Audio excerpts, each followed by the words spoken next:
como você lida com as emoções e energias que geram ao lidar com esses casos? No início eu ficava meio abalado. O próprio esse padre, quando ele se matou, eu fiquei bem abalado, me sentindo culpado e tal, mas aí depois isso passou. Eu acho que eu vou criando um distanciamento que aí eu não consigo mais ficar muito abalado. A não ser quando vem uma coisa nova. Tipo essa mãe, por exemplo, eu fiquei abalado, sabe? Sim. Então, tem umas coisas assim novas que me espantam. Mas eu acho que eu desenvolvi um mecanismo que é muito parecido com um médico.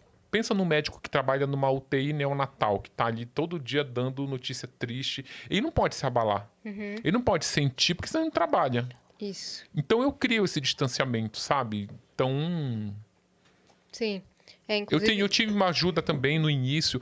Eu fiquei muito abalado no livro da Elise Matsunaga. Tem uma história de uma prostituta que se suicida.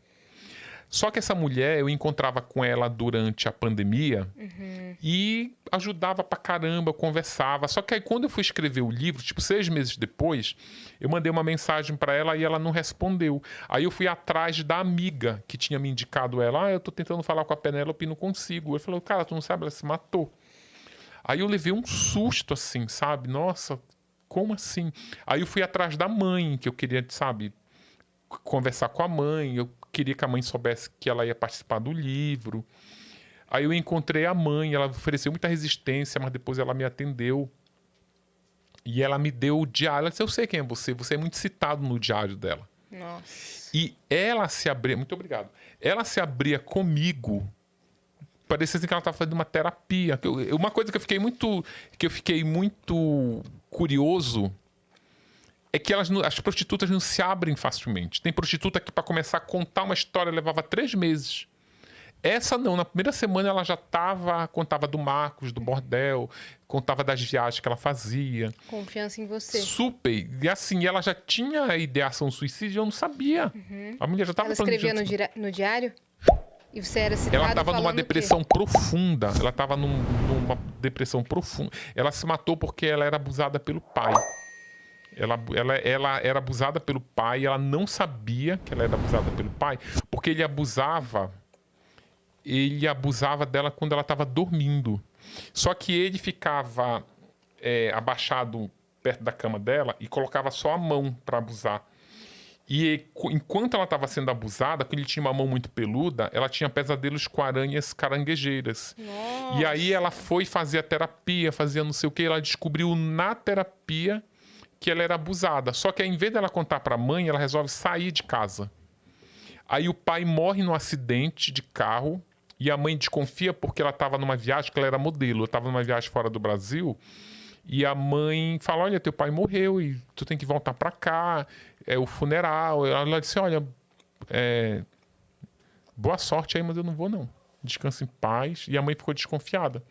E a mãe só veio entender o que aconteceu quando ela foi pegar o diário depois de morta. Aí, cara, aí fiquei bem mal com essa história. Nossa. E ela citava você como o quê? Ela citava, ela dizia que a vida dela era muito triste, que aquele dia... Ela fazia diário mesmo, sabe? Chegando no final do dia, ela dizia como tinha sido o dia dela. E ela dizia que, por exemplo, era um dia que ia me encontrar. Aí ela botava assim, nossa, hoje meu dia vai ser ótimo porque eu vou encontrar com Ulisses. Ela se sentia muito orgulhosa de estar colaborando com o livro. Nossa, você deve ter ficado bem mas, sensibilizado por conta disso, né? Aí tu vê, na história da Suzane eu não me lembro de nenhum baque emocional que eu tive, mas aí teve isso no da Elise. E no da Flor de Lis, o negócio do padre. Porque eu tinha um envolvimento direto com o passado desse padre. Mas você tinha aprendido naqueles ensinamentos de não entrar em choque. Por isso acho que você foi criando essa E às vezes barreira. a gente tem uns pensamentos cruéis, assim, sabe? Tipo, eu ficava pensando, se esse padre se matou por conta dessa revista, agora que eu vejo o que ele fazia, às vezes eu penso, olha, um a menos.